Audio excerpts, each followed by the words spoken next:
Hey there, hi there, ho there. Welcome to the latest edition of Sports Frenzy 2.0, your Steel Panther in the world of sports podcast commentary. And if you don't know what I'm referring to, check out our weekend edition. Shame on you for not knowing who Steel Panther is. Episode 41, taping here on the 15th of December 2021. I'm the maestro, Kevin Crane, flying solo this week. This has been a rough, brutal holiday stretch for us. Dave and I have been trying to get together as much as possible. It's caused some kinds of wires being crossed in terms of reviews, especially on the weekend edition. I wish him the best. He has had a brutal last 4 weeks here, and he is my brother from another mother, so as always, I wish the conquistador and his family the best. But yeah, he has had a bad stretch here over the last 4 weeks. So everybody, thoughts and prayers out to the conquistador. It's not a life-threatening issue. It's not a health issue right now, but it's just been one thing after another for him, and that is why you are stuck with me this week. Me and me alone, which means I don't have a filter. I don't have anybody to keep me in check. So that means it's time for fun with Kev. First and foremost, let's start off with this whole COVID mess. Again, we are almost 2 years into this, and we still can't figure out what we're doing, especially in the world of sports. This past week was ridiculous in terms of the NHL, the NFL, and the NBA. Teams having games postponed, players on COVID list. The NHL, Calgary Flames just had an absolute disaster on their hands. The NBA, the Bulls had to postpone games. The reigning MVP, Giannis Antetokounmpo, he had to miss a game. The Nets are now dealing with it. The NFL is arguably the worst of the three right now. They had 75 plus players on the COVID list as of yesterday, the 14th of December. The Browns are in bad shape. Kevin Stefanski, head coach, Baker Mayfield, quarterback, Jarvis Landry, wide receiver, all in various stages of COVID protocol. If you've listened to me and Dave over the last year, ever since we started this in early 2021, you can say we're not scientists. You can say we don't know what we're talking about, but I like to think we're logical, we're sane, we're rational thinkers on Sports Frenzy. We do get mad, we do get irritated, we do go off the rails and say a lot of non-PC stuff. To me, that's sane and ordinary. That's the way things should be. But when are we going to start treating this like the flu? When are we going to start dialing down all the restrictions and all the protocols? I'm surprised nobody has brought up the fact, how is this affecting the betting lines? How is this affecting Las Vegas and all the DraftKings stuff and all the FanDuel stuff? When all of a sudden, oh, this team's gotten hit with COVID. Now we're going to talk about the Browns Raiders game coming up Saturday night with respect to this specific issue, but This is driving me crazy. And again, I'm torn. Get your shot, get your booster. Yes, I'm with you. I don't like it when people tell me I have to do something. I never got a flu shot in my life.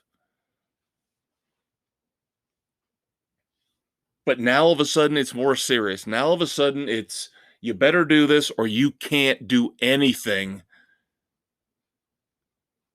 Can't go to games, can't go to concerts.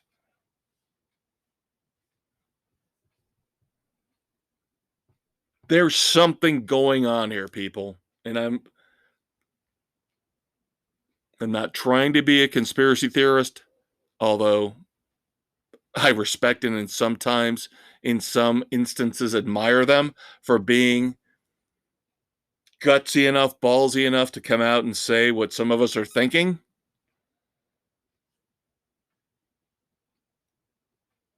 We have got to figure out what we're doing now. We're 2 years into this garbage.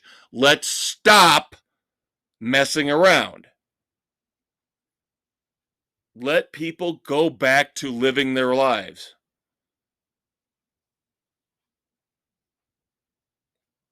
You're going to have to make concessions on one level or another. I have made my concession. I decided to get vaccinated and get the booster. I don't want to wear a mask. I hate wearing a mask. I can't breathe wearing a goddamn mask. So make up your mind. What do I have to do to appease the political gods that we've got running our 50 states? What do I have to do? Because I'll tell you, you're going to get to a point where you're going to push people too far again. And we've seen it how many times over the last 2 years where you've pushed people too far. It doesn't matter if you're left, right, Republican, Democrat, you push people too far, this is what you're going to get. Make up your mind, set a policy, be done with it. And how about we stop listening to Fauci? One man should not dictate the health and safety policies for an entire country, especially one who only seems to want to show up on The View and on Good Morning America so he can show his oh so pretty face morning, noon, and night.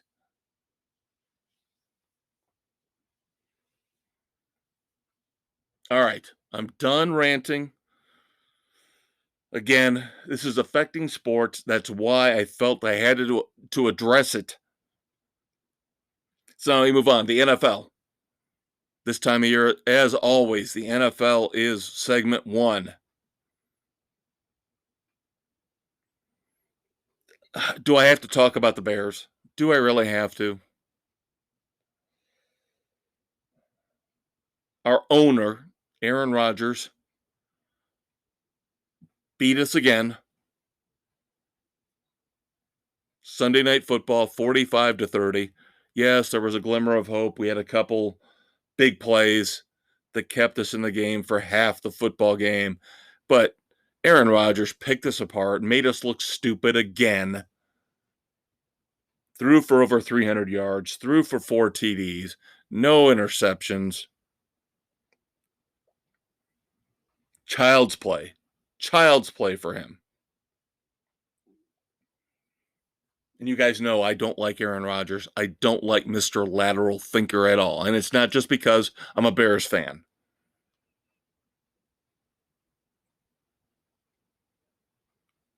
They've slid up now to the number 1 seed. Everything's looking peachy keen and great for the Packers. Aaron Rodgers will fuck it up somehow. And I'll tell you the man who's going to fuck it up for him, Tom Brady.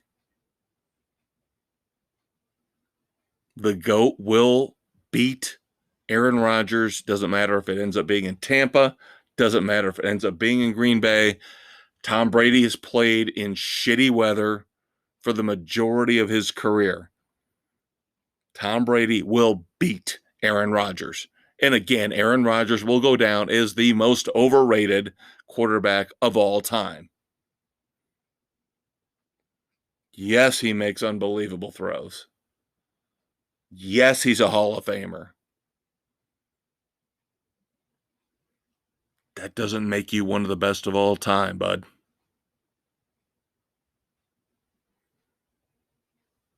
I can't stand Aaron Rodgers. I can't stand him. He's the type of person I literally despise in life. Arrogant, thinks he's smarter than he is, thinks he's better than he is. How about you open up a package of humility for Christmas, dude, and start acting like you're one of us instead of the holy grail of all of football and humanity? Of course, the Bears just couldn't settle for losing to the Packers. We had to have this little nugget. Former Bears player Josh Bellamy played 5 years for the Bears, sentenced to 3 years in federal prison for COVID fraud, basically getting over $1.2 million in COVID relief.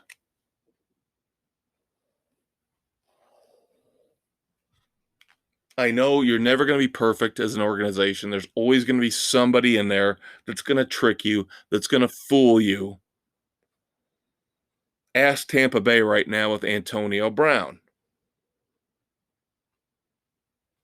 But the Bears seem to have this issue over and over and over again.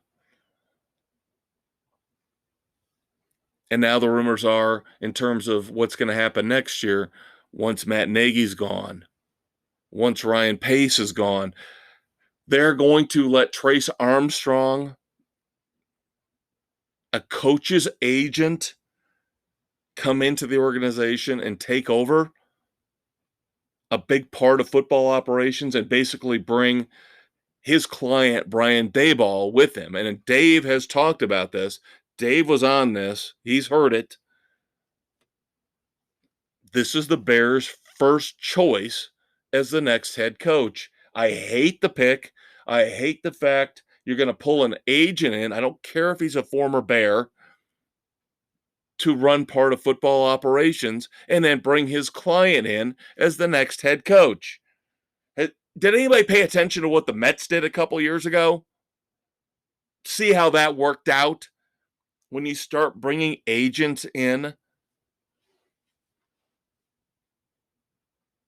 as vital members of an organization, whether it be baseball, whether it be football, why would I expect any different from the Bears? Easily one of the 7 or 8 worst run organizations in football. Dave's Dolphins had a bye this week. I did mention my second favorite team, the Buccaneers. Of course, they pulled off a great win in overtime against the Bills this past Sunday, 33-27. So the Bucs are doing great, trying to keep pace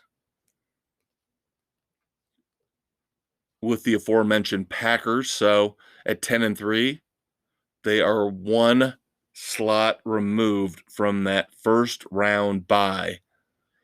They need the Packers to stumble.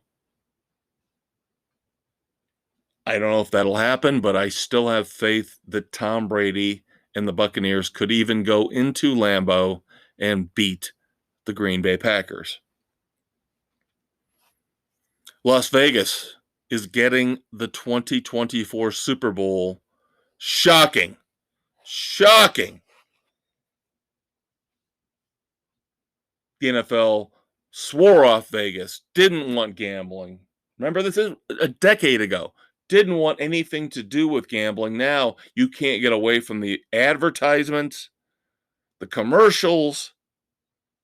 You got a team in Vegas now, and now the Super Bowl will be in Las Vegas in 2024. Hypocrites. Roger Goodell, the NFL are hypocrites. Meant to pick up on this last week, so this is a little late, but I still find this a fascinating storyline. The Panthers fired offensive coordinator Joe Brady about 2 weeks ago. Joe Brady was supposed to be the next great thing. Joe Brady was supposed to be a guy who was going to turn the Panthers around, along with Matt Rule, and it was pretty much a lock to take over a head coaching job in the NFL. Guess what? He's out on the street. Guess what? Matt Rule looks like yet another failed attempt to bring a college coach in to the NFL and expect him to adapt. We won't even get into the whole Jacksonville situation. That's just too easy. We'll save that for another day. Probably about a month from now when Urban Meyer walks away from the job. It is not easy. Now, I will say this. There have been guys who've pulled it off. We've talked about Jimmy Johnson. We've talked about Pete Carroll. Cliff Kingsbury is doing a good job with the Cardinals. But honestly, who would have seen Cliff Kingsbury ending up as a great NFL head coach? I didn't. But they brought him in as a package with Kyler Murray. They admitted they made a mistake with Josh Rosen. They blew it up. And even though they got beat by the Rams this past Monday night, they are still 10-3. They're the third seed behind Green Bay and Tampa Bay in the NFC. Now, they got devastating news today. I think they can make up for this because you got Christian Kirk, you've got AJ Green, but DeAndre Hopkins, it's just been a mess the whole year with him. He's been in and out of the lineup. He has not performed well. Now they're saying he's got a knee sprain that is going to keep him out the rest of the regular season. Now, on a personal note, I would like to say, wow, did I fuck up my fantasy draft beyond belief.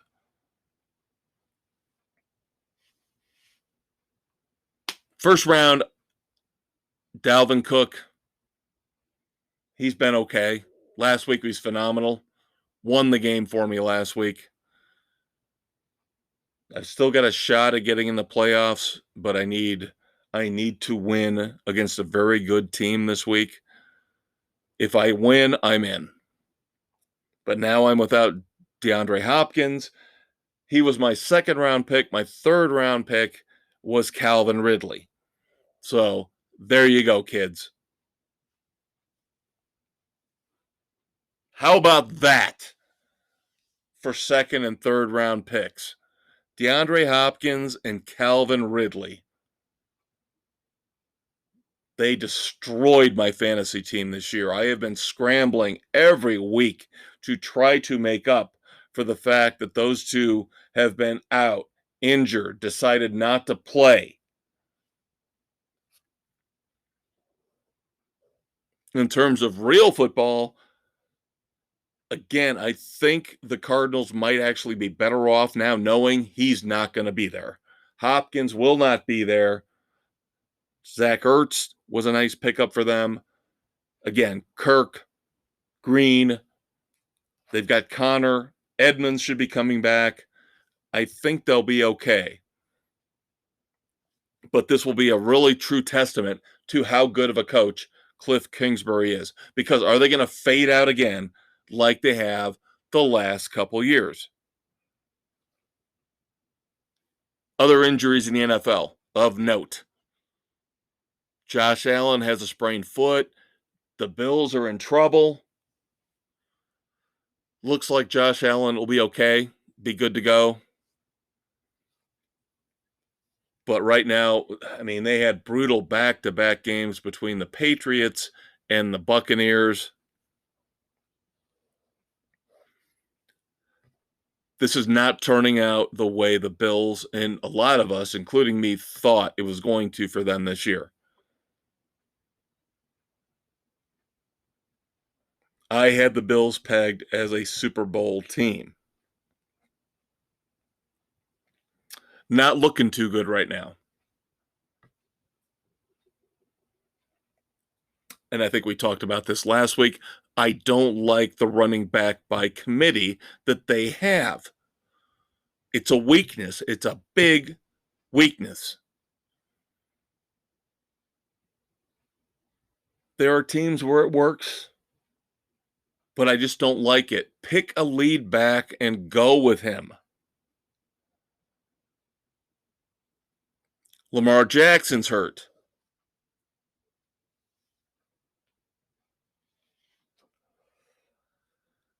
Looks like he will probably, just like Josh Allen, be okay. But the Ravens are faltering. They're stumbling.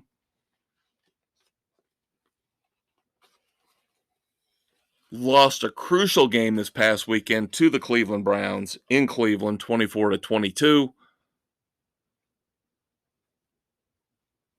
This has been one of the more intriguing MVP races I've seen in recent memory, with all these guys, Kyler Murray fading in and out, Lamar Jackson fading in and out, Josh Allen fading in and out. And now they're saying it's down to Tom Brady and Aaron Rodgers. I still get upset about that. What about Jonathan Taylor? What about Cooper Kupp? What about Justin Jefferson? Why do we have to focus on the quarterback?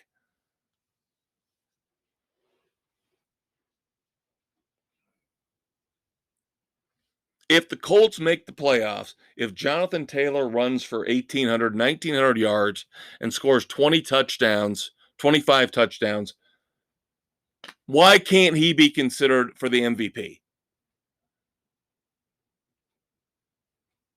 If the Vikings somehow come back and get into the playoffs, Justin Jefferson scores 20 touchdowns, and Cooper Kupp, he's on pace to destroy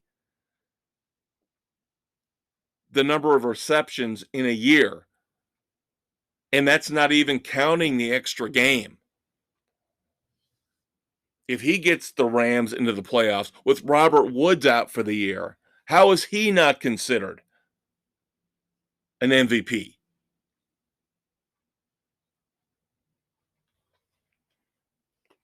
All right, moving on to the games this week. Thursday night, the 16th, tomorrow night, Chiefs at Chargers. This is going to be a benchmark game for both teams. I know that's a cliche. I'm sorry. Sometimes you do have to use the tried and true cliches to get your point across. But the Chiefs have been good. I know they're on a run, but they have not looked phenomenal. They have not looked like the Chiefs of the past couple years. The Chargers are schizophrenic. There are 3 or 4 teams out there vying for playoff spots who are schizophrenic, and the Chargers are one of them. You don't know what you're going to get from them from one week to the next. Home game for the Chargers, I don't think it matters. It might actually work to the benefit of the Chiefs. If they can run their offense in good weather, SoFi Stadium, that might actually make it better for them. Now, they're another team who has not been able to figure out their running game. Clyde Edwards-Helaire just came back, but they don't seem like they're all that confident in him here at the tail end of his second year. Now, that being said, everybody on our panel, we've got 7 of our 8 picks in. Everybody's going with Kansas City except the Conquistador is taking the Chargers.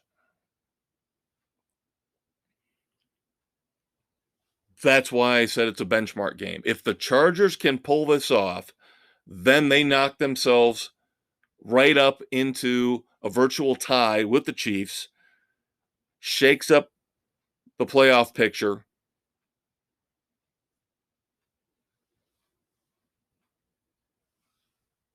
This will be a fun one to watch tomorrow night, kids.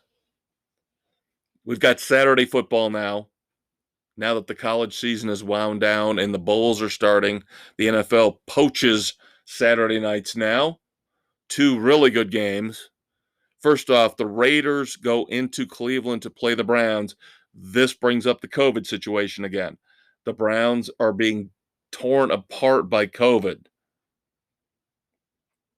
That being said, I seem to recall earlier in the year we had issues with the Cleveland Browns where Baker Mayfield was hurt, and I think Kevin Stefanski might have been out for COVID,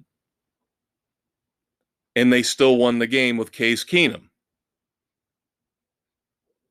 And the Raiders don't act like they care anymore at all. Now, the line has really, ever since all this COVID news came out, the line has shifted. Cleveland was at one point a 5.5-point favorite. Now, as I'm taping this podcast, Las Vegas is a 1.5-point favorite. I don't care. And nobody on the panel cares. What do you see in Las Vegas that makes you think they can pull off this game? They've got one good receiver, one good running back. They're playing in bad weather, even if it's not snowing, even if it's just 40, 45 degrees. I'll take Case Keenum and Nick Chubb. The offensive line looks solid, intact, no COVID issues. The defense looks solid, intact, no COVID issues. We're all taking the Browns. They might be better with Keenum right now than Baker Mayfield. Chubb is the key. As long as Chubb is healthy, they should be able to win this game. The night game, Saturday, big game. Patriots at the Colts.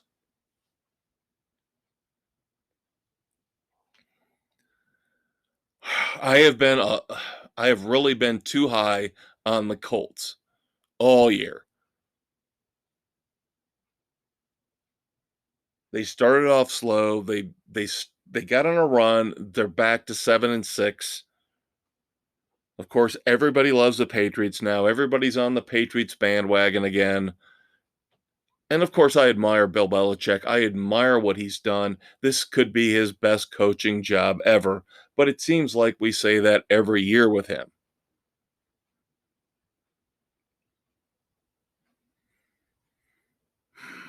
Seven picks in. We've got 4 Patriots. But I'm going with the Colts. So are Nick and Doug. Aaron, Bill, Sam, and Dave stick with New England. I just think at home at Lucas Oil, both teams have had time to regroup, rest. It's going to be a close game. I can just see the Colts winning this because the Colts are better than their record. The Colts are better than 7-6. And I've said it, Jonathan Taylor should be MVP right now. Now, it'll be a test for him to run against that unbelievable Patriots defense, but I think the Colts will be able to overcome the mistake or two that Carson Wentz will make. And Mac Jones isn't perfect. He will make a mistake at some point. I take the Colts. All right, that's the end for segment 1 here on Sports Frenzy. We'll wrap up our football picks for the professional ranks and get into the bowls Stay tuned. She walked into my office just as I was reaching for the bottle in my bottom desk drawer. Legs till Tuesday, lips like pillows. I want to hire you, she said, to find Sports Frenzy 2.0. Doll, I said, that would be the easiest case ever. Sports Frenzy 2.0 is on Spotify, Anchor, Google, Apple, everywhere you listen to podcasts. She nodded to herself, sat down, and smiled. I grabbed 2 glasses. Life was good, and so is Sports Frenzy 2.0.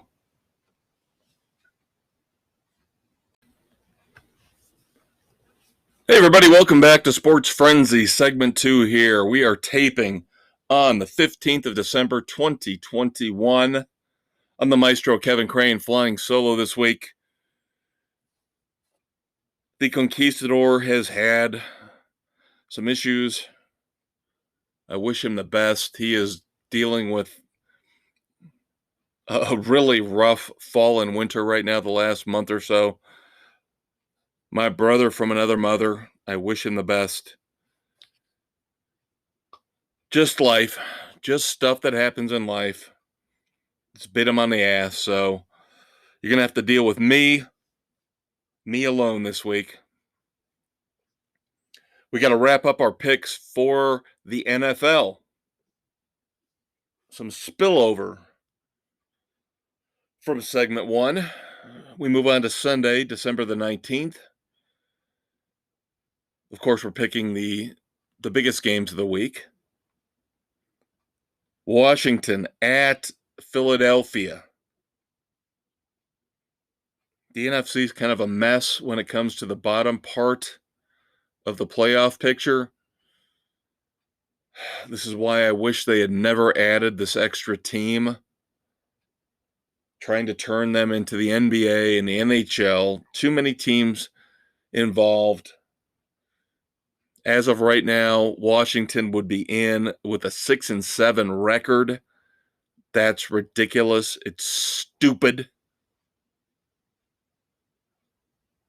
But it's all about money, money, money, money. So now the Eagles host Washington. If the Eagles could win this game, they move up in the playoff picture. 7 of our 8 panelists have their picks in. We've got Washington for Aaron and Washington for Sam. Everybody else goes with the Eagles. Eagles have had a week off. I've made no bones about it. I don't like the Washington football team this year as much as I love Ron Rivera, and he can squeeze every last bit of effort out of players like nobody else. But Nick Sirianni's got the better team. He just does. If he could figure out what to do, again, another team that can't get the running game figured out. Who's your running back? Are you going to do a 3 running back committee with Miles Sanders and Jordan Howard and Gainwell? What are you doing? Devonta Smith has been disappointing as a top pick at wide receiver. Now, is that on him? Is that on the fact that Jalen Hurts can't really throw the ball down the field? Of course, they've got Dallas Goedert at tight end, very solid there, but I just like the potential. I like the skill position players better for Philadelphia than I do for Washington. Taylor Heinicke's a great story. Antonio Gibson is a great story. But again, Washington's defense, they're playing better as of late. They were supposed to be a beast this year. They've been anything but. Chase Young now done, out for the year. I'll take the Eagles. This one kind of shocked me. Dave and I were on the same page on this, and I think if he were here, he would agree with me. It's kind of stunning that everybody else fell in line on this one. Titans at the Steelers. Everybody but Dave and I took Tennessee.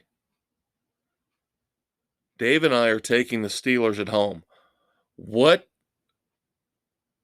is everybody else seeing in the Titans that makes them think this is just such an easy pick?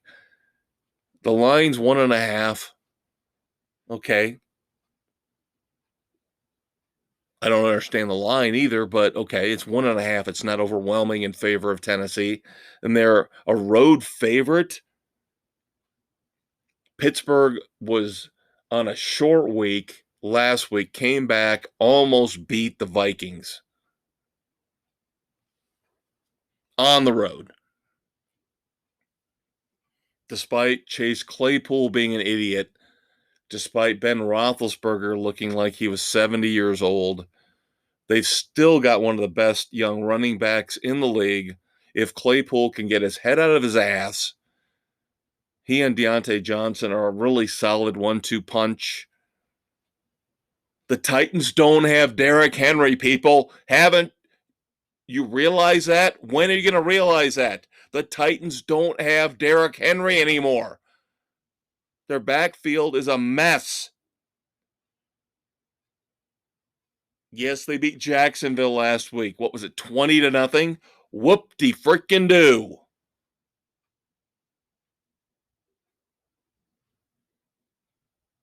Steelers at home. Easy. Easy pick for me. I don't understand the love for the Titans. Steelers win this. Mike Tomlin instills some pride in this team, keeps them afloat for the playoffs for at least another week. Now, the trash bowl, the garbage bowl, whatever you want to call it. We were talking about Jacksonville just here 30 seconds ago. Now, the Texans at the Jaguars. I know this is not a great game. This is not a fantastic game, but it is so magnificent in its crappiness that we had to pick it. And wouldn't you know, 4-3. Nobody can figure out who to go with here. Dave and Sam, Nick and Aaron go with the Texans. Doug, Bill, and I go with Jacksonville. I will explain why I go with the Jaguars, despite the Urban Meyer fiasco. Again, something we'll get into in more detail at another time.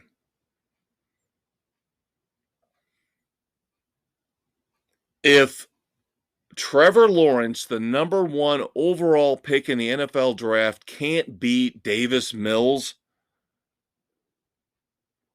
a mid-round pick with lesser talent around him, honestly, again, another train wreck in the backfield. Who's running the ball for the Texans? At least we know the Jaguars have James Robinson. And if they don't have him, they have Carlos Hyde. And the Jaguars' defense has played pretty well this year. Not great, but decent. This is a put up or shut up, make or break game for Urban Meyer and Trevor Lawrence. Trevor Lawrence cannot lose to Davis Mills. That's why I'm taking Jacksonville. Bengals at Broncos.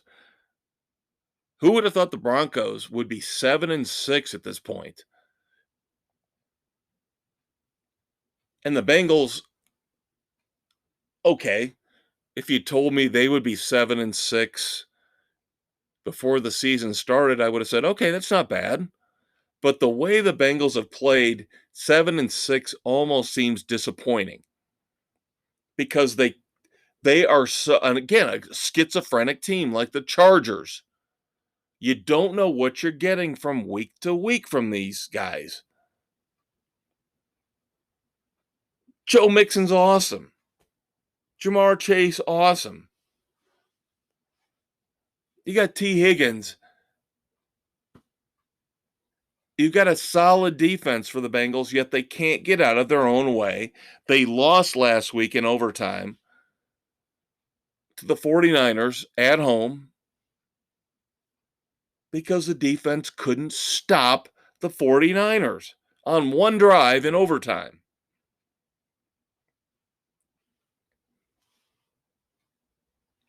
As much as I have little faith in Vic Fangio, I have little faith in Teddy Bridgewater.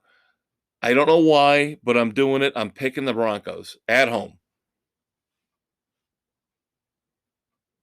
Because the Bengals will figure out a way to screw this up. Every time I pick the Bengals, I get burned. Dave and I, along with Bill, are taking the Broncos. Sam, Nick, Doug, and Aaron take the Bengals. Then finally, you got the Packers at the Ravens. Of course, this is kind of a weird game to pick because we don't know Lamar Jackson's status. Supposedly he will play, but how mobile will he be with an ankle injury? This is the time when I have to pick the devil I know, the devil I hate, the devil who owns my team, Aaron Rodgers. The Packers go into Baltimore and beat the Ravens. Dave agrees. So does Bill. So does Nick. So does Doug. So does Aaron.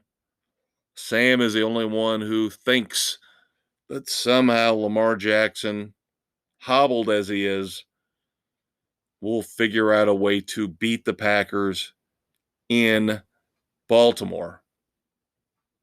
I hope he's right. I really do. I'm rooting for you, Sam. I hope I'm wrong on this pick. I really do. All right, moving on to the college ranks. Of course, the regular season is over. The Army-Navy game was the official end of the regular season last weekend. Now we move on to the bowls starting this Friday, December the 17th. But first, we've got college football's version of silly season where we've got players deciding not to play in bowl games, declaring for the professional draft, fired coaches, switching places, taking jobs as coordinators. First and foremost, congratulations to Bryce Young, the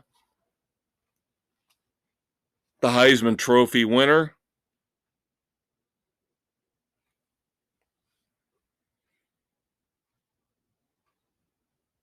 Given the standards that they've put forth, I guess this was the right pick. Last week, I told you I don't agree with this. This leaks down from the college ranks into the pro ranks. This hatred of running backs. I don't get it. I don't understand it. If you've got a guy who can carry the rock 30 times a game, run for 100 plus yards every game, like a Jonathan Taylor with the Colts, like a Kenneth Walker in Michigan State. I don't understand. I don't understand how Kenneth Walker III did not even get into the final cut for the Heisman Trophy. I said it last week. I'll say it this week. I will keep saying it. It's stupid beyond belief. Bama fans, you can hate on me all you want. Kenneth Walker's a better player than Bryce Young. Let's see what happens in the pros. Let's see what happens in the NFL.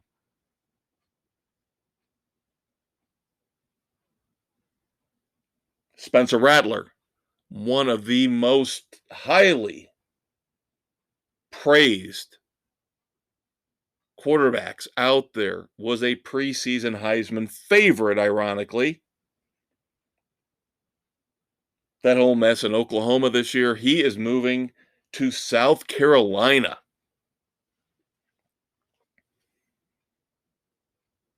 I don't know what to make of that. I don't I don't see that as a place where he's going to go and flourish and end up being a resurgent Heisman candidate. Maybe that means nobody wanted him. I wish him well. It would be cool to see South Carolina make a move in the SEC, win 9 or 10 games with this kid. I just don't see it happening. Oregon has a new head coach. We talked about Mario Cristobal going to the U. So Oregon takes away Georgia's defensive coordinator, Dan Lanning. So Dabo Swinney has basically had to reconstruct his entire staff with both his offensive coordinator and his defensive coordinator going away. And Kirby Smart, of course, at Georgia has had to now do the same thing.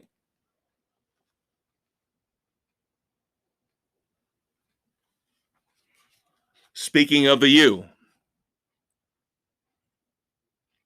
fired head coach Manny Diaz has found his way to Penn State.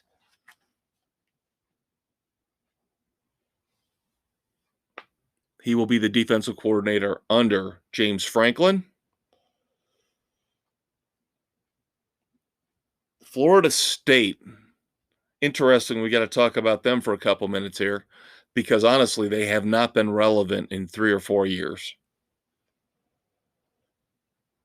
First off, when it pertains to the U, remember Randy Shannon, who coached the U about 15 years ago? He is now Florida State's co-defensive coordinator. But now more interesting is the fact that today is National Signing Day, and Deion Sanders, who I hate with a passion, he is not the greatest cornerback of all time. He was a mercenary. I'm sorry, Cowboys, Niners fans. He was not the be-all, end-all. And when he shows up in these commercials with Nick Saban, it disgusts me. It really disgusts me. It's like it would be if Bill Belichick did a commercial with Matt Nagy. That's how disgusting it is to me. And now we've got this whole deal where Deion Sanders poaches a top recruit from Florida State, getting him to commit to Jackson State. That's fine in and of itself, but of course, if Dave was here, he and I would be screaming at each other for the last 12 minutes here of this segment because this is what I've been saying. There are rumors that Deion Sanders' company with Barstool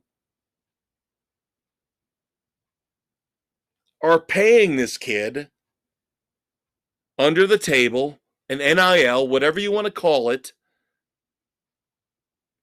to go to Jackson State. This is the corruption I didn't want to see. This is what I said was going to be coming. And now it's happening. And now you're going to have to let this slide. So when is it going to stop? When is it going to end?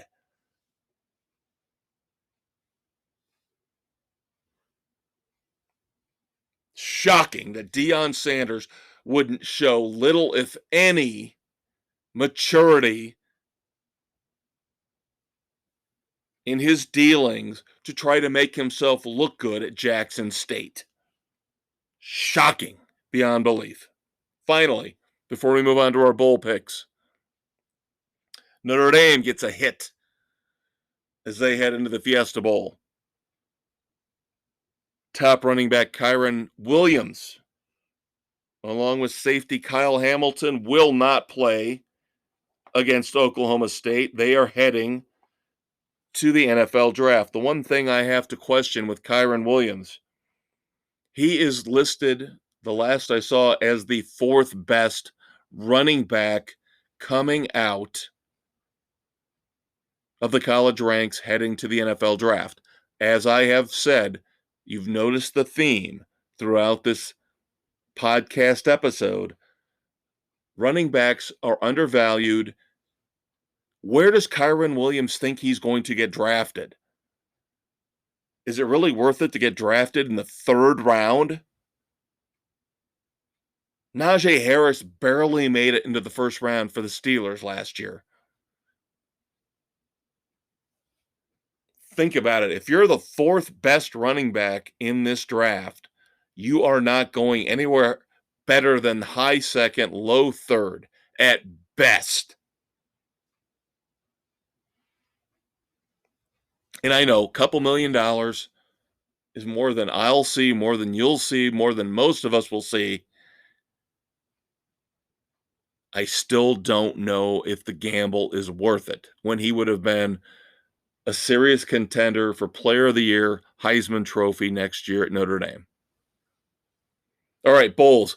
This is what we call the great equalizer on Sports Frenzy. Doug, the governor, has got a huge lead right now in our football picks competition.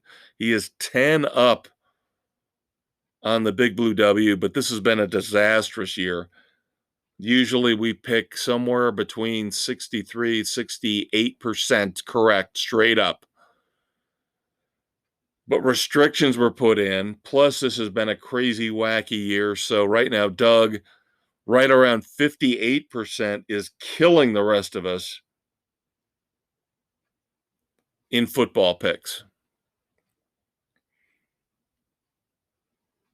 So the great equalizer kicks in this week. We have got 14 bowl games. I'm just going to go over the highlights here. Not going to go through every one. Bahamas Bowl, first one up Friday the 17th, Middle Tennessee versus Toledo. Everybody but Aaron takes Toledo. He goes Middle Tennessee. The Cure Bowl, Northern Illinois versus Coastal Carolina. Everybody but Nick and Aaron go Coastal Carolina. They go Northern Illinois. Saturday the 18th, an intriguing game. Western Kentucky versus Appalachian State. I've been burned by Western Kentucky before this year in the Boca Raton Bowl. I'm going App State. So is Dave, Bill, Nick, and Aaron. Our leader, Doug, and Sam go Western Kentucky. And I know they've got this kid who's supposed to be the next great thing coming out. Going to be one of the top picks in terms of quarterbacks in the NFL draft. But again, they burned me before. You can have a great offense. You can have a dynamic quarterback. It doesn't mean crap if you can't play on both sides of the ball. New Mexico Bowl, UTEP, Fresno State. Huge point spread. Now, this is the third of these first 4 that have a double-digit point spread. Kind of hard to go against the point spread. Although, right now, out of 7 picks, 4 of us are going with Fresno, 3 go UTEP, even though it's a 12-point spread last time I checked. Dave, Nick, and Aaron go UTEP. Everybody else goes Fresno State. That is a lot of points to gamble. Again, we do straight up. BYU, UAB, the Independence Bowl. BYU ranked 12th in the AP poll going into bowl season. Everybody takes BYU. The Lending Tree Bowl, Eastern Michigan and Liberty. Kev, Dave, Sam, Bill, and Nick all take Liberty. Doug and Aaron go Eastern Michigan. Liberty has kind of stumbled to the end here. They've still got an 8.5 point spread in their favor. I don't like Eastern Michigan. I'm kind of sick of these little Midwestern schools. They never seem to come through, and we'll talk about a couple more of them here coming up in a second. I have no faith in Eastern Michigan, so Liberty. Liberty, liberty, liberty. No emu, though. This one intrigues me as much as I hate the fact that it's the Jimmy Kimmel LA Bowl. Jimmy Kimmel can kiss my ass. He's a piece of garbage. I can't believe they even gave him a sponsorship of a bowl game. The LA Bowl, Utah State, Oregon State. Here's one where I'm going against a big spread. Oregon State is favored by 7.5. A lot of the guys agree with me. Utah State has been really good here at the end of the year. What has Oregon State done in a mediocre Pac 12 to warrant being a 7.5 point favorite? Dave and I take Utah State. So do Nick and Doug. Aaron, Sam, and Bill take Oregon State. The New Orleans Bowl, number 16, Louisiana versus Marshall. Everybody's taking Louisiana except for Sam. He's going Marshall. Louisiana is losing their head coach to Florida, but he will coach them in this game. I think that's enough. That tells me Louisiana wins. Monday the 20th, the Myrtle Beach Bowl. Old Dominion versus Tulsa. Again, another big point spread, 9.5 for Tulsa. Nothing to tell me that there's an upset brewing here. Everybody agrees we're all taking Tulsa. Potato Bowl, the famous Idaho Potato Bowl on the 21st. Kent State versus Wyoming. I don't like Kent State. They've burned me in the past. Wyoming seems to me to be the better team. I'm in the minority with Bill, with Aaron. We're taking Wyoming. Doug, Nick, Sam, and Dave take Kent State. One of two bowls, basically called the Frisco Bowl. This is how pathetic it's gotten. One of them is like the Frisco Bowl. The other one's like the Frisco Classic. Number 24, Texas, San Antonio. Again, AP rankings, because the college football playoff rankings, I believe, have San Diego State 24 and UTSA out. I'm taking UTSA along with Nick, Doug, and Aaron. Dave, Sam, and Bill take San Diego State. San Diego State, another team that's burned me all year in picks. And every time I pick against UTSA, they burn me. I just think they've got a better offense. Wednesday, the 22nd, the Armed Forces Bowl, Missouri and Army. Tough game to pick. My instincts were telling me take a team from the SEC, even if they're a mediocre SEC team, especially after Army crap the bed against Navy. But then again, that's a really, really tough, intense rivalry game, Army-Navy. I have to forgive Army on that one because otherwise they have had a phenomenal season. Missouri's done nothing to impress me. Bill and I take Army. Dave, Sam, Nick, Doug, and Aaron go with Missouri. All right, two more left here, kids. Thursday, December the 23rd. The second of these stupid Frisco Bowls. I think this one's the Frisco Classic. North Texas versus Miami of Ohio.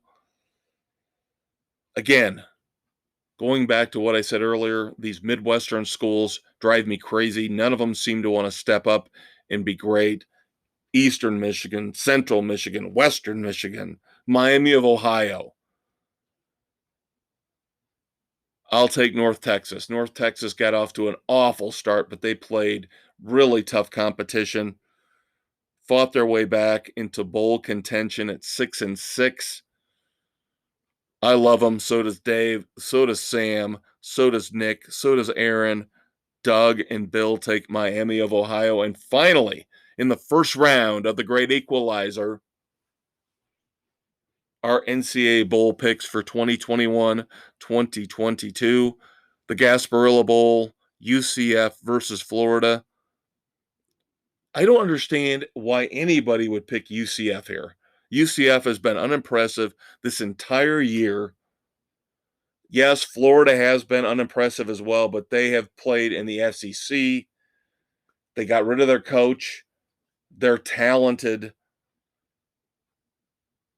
I think Florida wins this playing on fumes. I don't think it's a big deal for them. I think they walk away with this an easy win. Dave and Sam agree with me. Bill, Nick, Doug, and Aaron, though, go with UCF. So there you go, kids. First round of bowl picks in here on Sports Frenzy 2.0. Stay tuned. We'll wrap things up. Dumbasses, moments of silence. We'll be right back. In the fortress of solitary justice, two brave men hold the fate of the sports world in their hands. With the utterance of a single word, Frenzy! These seemingly ordinary men become the maestro and the conquistador, destined to save the world from stupidity on Spotify, Anchor, Google, Apple, and all noble podcast hosts everywhere. Dave and Kev stand for truth, justice, and the frenzy way. Hey everybody, welcome back. The final segment of Sports Frenzy 2.0 here, taping on the 15th of December 2021. Hope everything is going well for you and yours during this holiday season. Hope you're not getting stressed out too much with Christmas shopping and supply chain issues. When will we get back to a normal life? It's been 2 years since we've been able to say that. Oh, I don't know about you. I don't know about your kids, but I was really hoping for better for my daughter. She's had to suffer through this because she's missed her high school graduation. She had to go through most of her first year in college through remote learning. Concerts canceled. Of course, as you know, football canceled. Basketball games postponed. Can we just move on? I'm not trying to diminish the impact that COVID has had, but at some point, it's going to have to be treated like the flu. Get over it. All right, that being said, let's have some fun here in the last segment. We've torn football apart both on the professional and the collegiate level. So let's look at the other sports that we love to cover, mock, and make fun of. First off, in racing, congratulations, I guess, to Max Verstappen winning his first Formula One world title this past weekend, although controversy, as always with F1, has to be swirling around it. He beat Lewis Hamilton. There are people who say that somehow F1 cheated Lewis Hamilton on the final lap. There were cars between him and Verstappen, and they kind of fudged the rules and let those cars move around.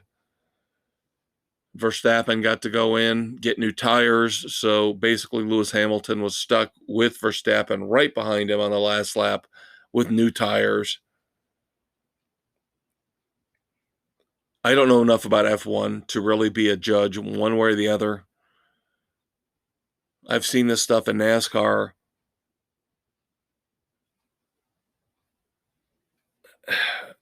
Consistency would be nice.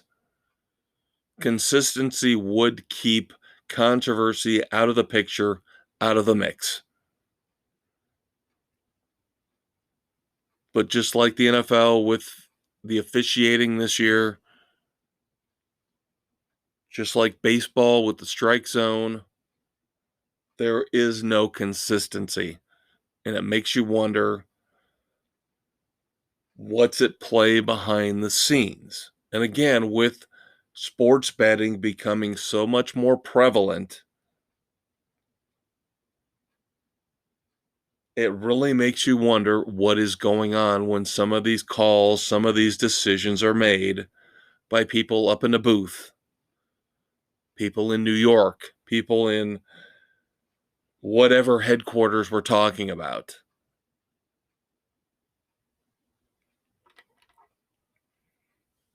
Moving on to NASCAR, a couple tracks are getting major renovations.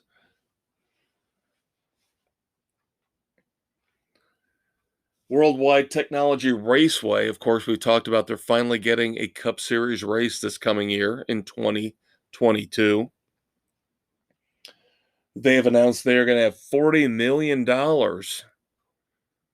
in renovations pumped into that track through 2025. Good to see that. Of course, when you're awarded a Cup Series race, that tends to probably kick somebody in the butt and tell them, hey, you want to keep the race beyond a couple years, let's make the track better. Let's make it more fan friendly. Let's make it more appealing. Now, Rockingham, a historic raceway, has not had a race in a long, long time on the Cup Series. But there was a program announced, a grant announced for a lot of these historical tracks a couple months back. So Rockingham will get repaved and will get lights as part of a $9 million improvement plan that they got through one of these grants. It'd be nice to see Rockingham get a cup race again. The more we can get rid of the cookie cutter tracks, the more we can put in interesting road courses, short tracks, historical tracks. Sorry, but we don't need Fontana. We don't need Texas. We don't need Phoenix more than once a year. Look at Chicago. Look what happened to Chicago. NASCAR got smart and realized that NASCAR was not working in Chicago, and that track was a cookie cutter, boring ass race.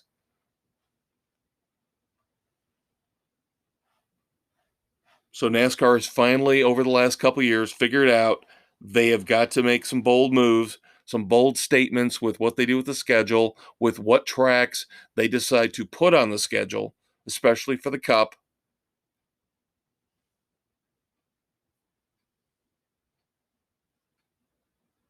These are all steps in the right direction. Finally, Jimmy Johnson. I find this interesting. I'm not ripping on him because he's doing what he wants to do. But Jimmy Johnson, of course, retired from the Cup Series a couple years ago, and now he has decided to go full bore into the IndyCar Series. He has announced 2022 he will run a full schedule, including the Indianapolis 500.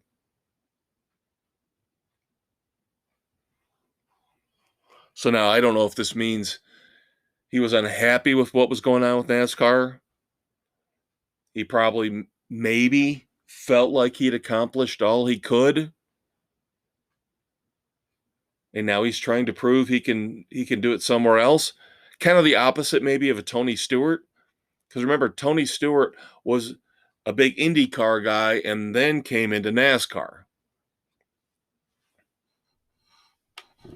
But good for Jimmy. I'm glad. I'm glad he's finding his passion for racing again.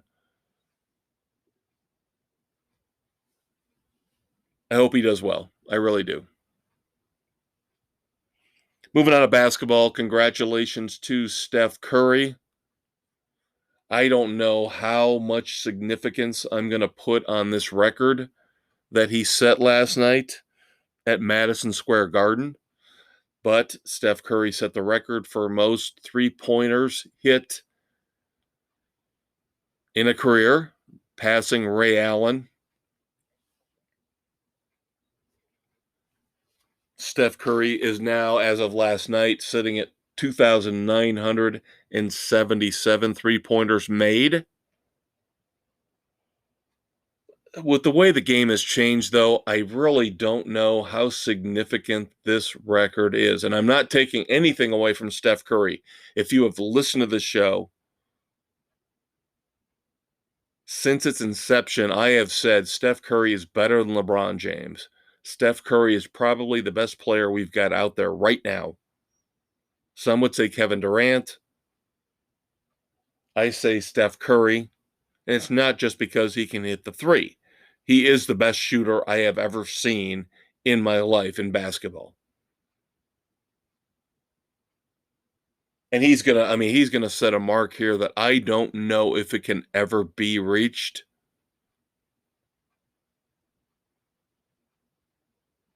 Barring injury.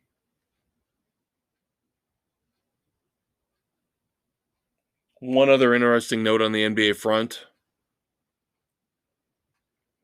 Danny Ainge is now taking over in a CEO capacity for the Utah Jazz. Now, of course, we all know Danny Ainge had great success with the Boston Celtics, getting them to an NBA title.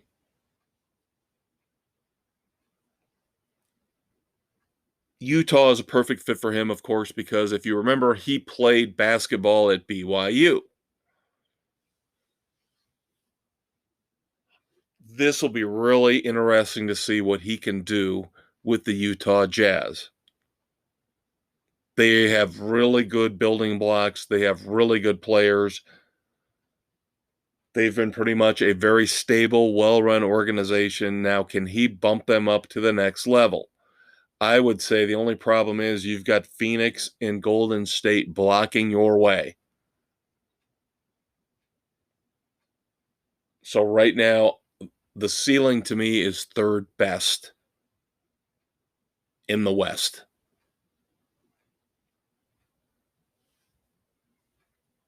But again, this adds a little bit of life, a little bit of fun into the NBA. Because God knows, for somebody like me, I need to see something different because I just can't stand the NBA. And on the college hoop front, once again, another week, another change at the top. We talked about Purdue finally getting to number one for the first time ever in the AP poll. And of course, they decide, all right, let's lose to Rutgers. So guess who's your new number one? Meet the new boss. Same as the old boss. Yes, your defending national champions, Baylor, are your new AP number one team.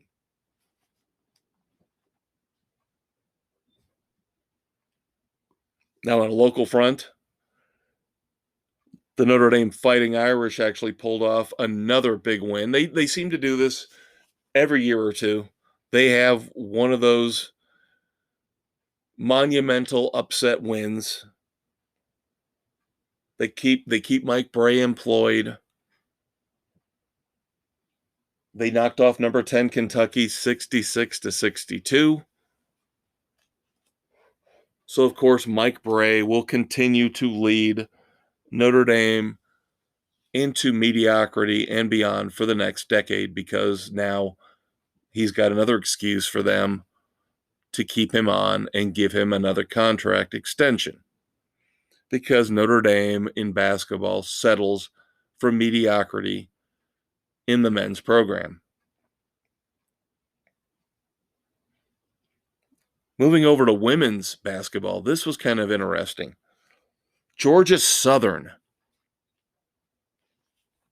scored the second largest Division I women's basketball win margin ever. Now, this is not counting both teams as D1. There's only one D1 team involved. Bear that in mind. Georgia Southern beat Carver 133-15. That is, doing your math, kids, a 118-point margin of victory. Believe it or not, back in 2018, Savannah State won a game by 129 points. Now, again, that's where you've got a D1 school playing anybody, D2, D3, whoever it might be. But still, I mean, that's embarrassing. That's just embarrassing. Why are we even playing games like this?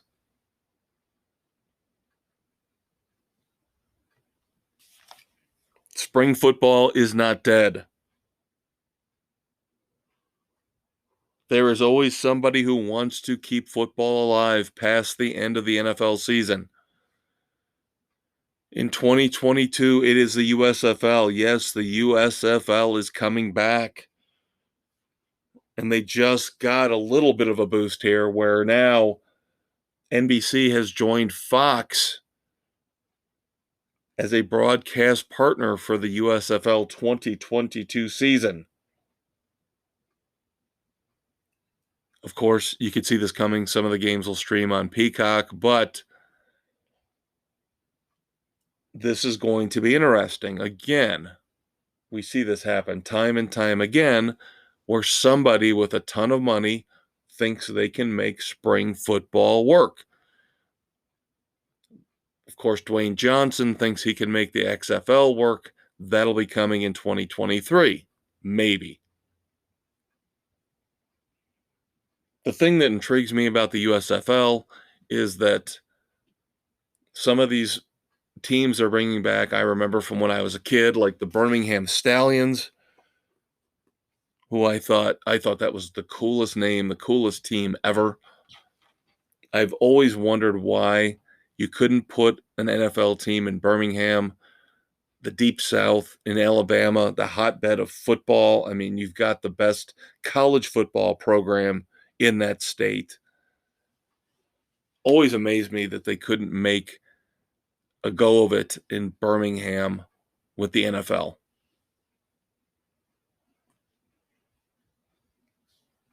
Of course, there'd be teams in Tampa Bay, New Jersey, Michigan. The thing that I've really got to do some more research on, I don't understand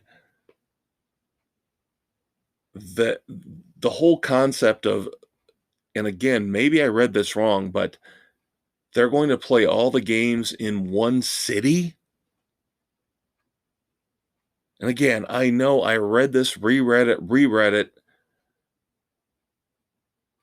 That sounds like something from last year. That sounds like something that would be implemented with strict COVID rules, like playing in the bubble, like the NBA did last year. They're saying there's going to be one host city yet to be announced. So what's the point of having a team in Birmingham or Michigan or New Jersey or Tampa Bay if they all play in the same city over the span of a couple months?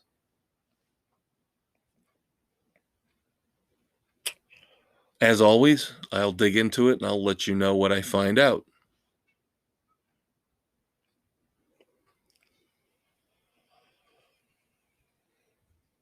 Last little tidbit here. Of course, you knew this was coming. I held off on it last week, but since Dave isn't here to keep me in check, I will be more than happy to rail and rant and rave about this. Tiger Woods is back. Yay, Tiger Woods is back. Everything's got to come to a screeching halt because Tiger Woods is back playing with his son at the PNC Championship this coming weekend. There's people taking videos and showing how similar their golf swings are and how similar they act. Here's my question.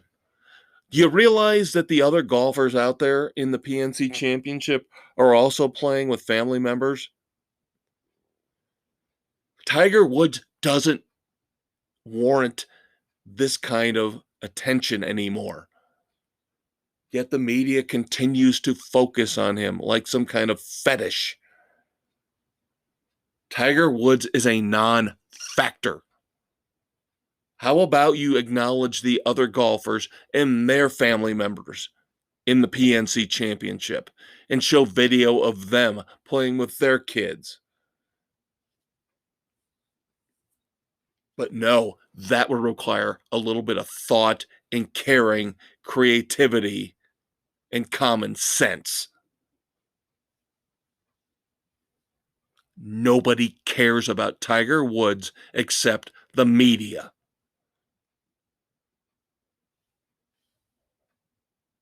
Tiger Woods is a washed up has been who destroyed his own career over and over and over again.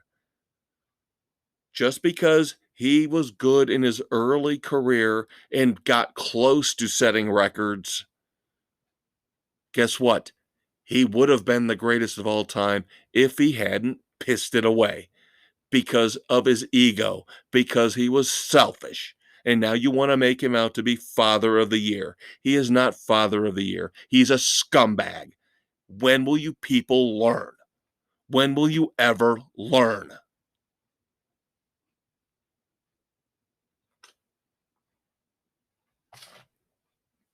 Speaking of scumbags, to wrap things up here before we move on to the moments of silence and the dumbasses of the week,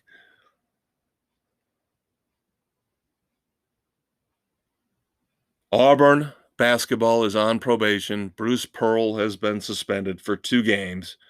Shocking.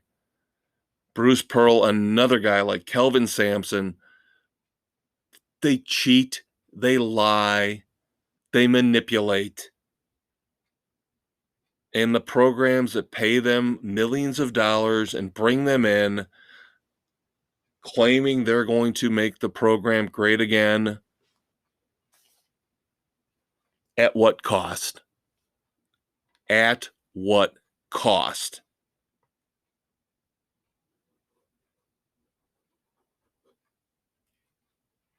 All right, moments of silence.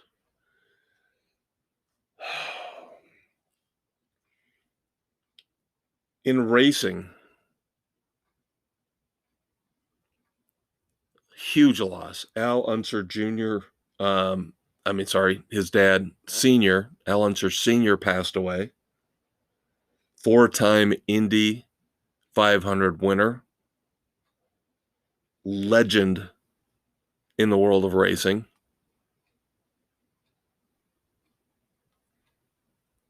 NFL wide receiver Demaryius Thomas passes away in his early 30s. Of course, was part of the Super Bowl winning Broncos team with Peyton Manning.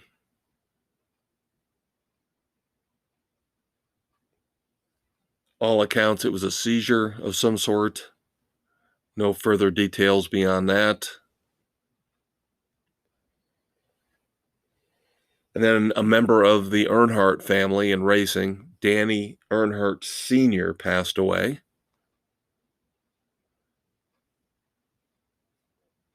So thoughts and prayers to the Earnhardt family.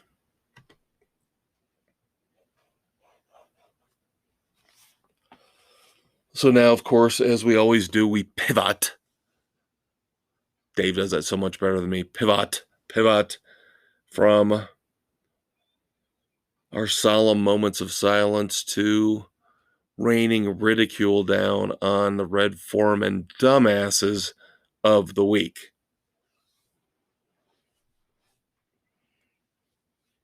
I'm glad Dave's not here for this because there might be some here in the 3 I've got where he would contest my judgment, but that's okay. I get the freedom this week of being able to rip apart who I want, whether they're little itty bitty, teeny tiny dumbasses or great big, monstrous dumbasses. So, first and foremost, the Las Vegas Raiders. When will these teams learn? Don't poke the bear. Don't screw around with another team's field and another team's logo on said field. The Raiders decided this past weekend they should have a meeting right in the middle of the field at Arrowhead on the Chiefs logo. Arrogant, cocky. How'd that work out? Not well. Not well. The Raiders got obliterated by the Chiefs. Final score 48-9. Smart. I think it was Ngakwe who was the one that was the ringleader for this, that got them all together there on the Chiefs logo. Smart. Smart move, guys. Poke the bear. See what happens.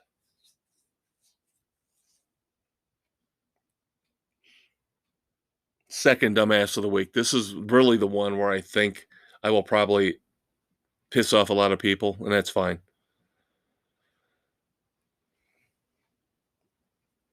But it came out that EA Sports will be adding women's hockey teams to NHL 2022.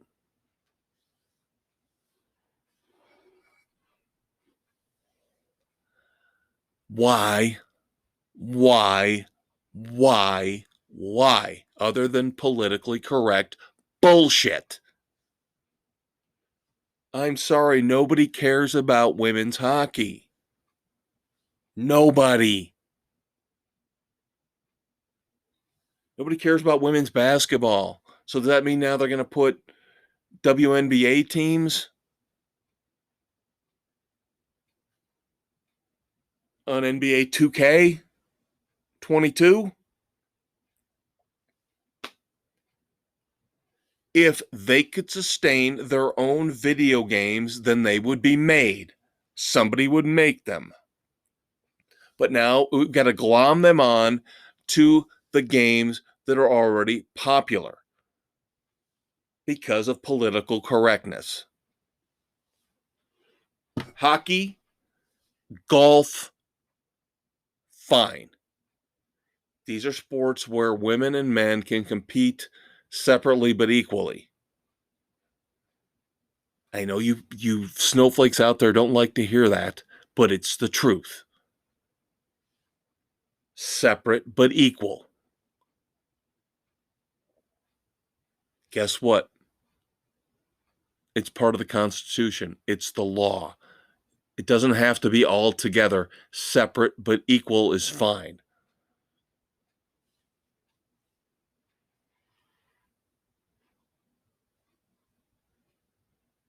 But now we're going to force women's hockey teams into EA's NHL 2022 game. Come on. Come on. Can we stop with this crap? Seriously, can we stop with this crap? It is going too far.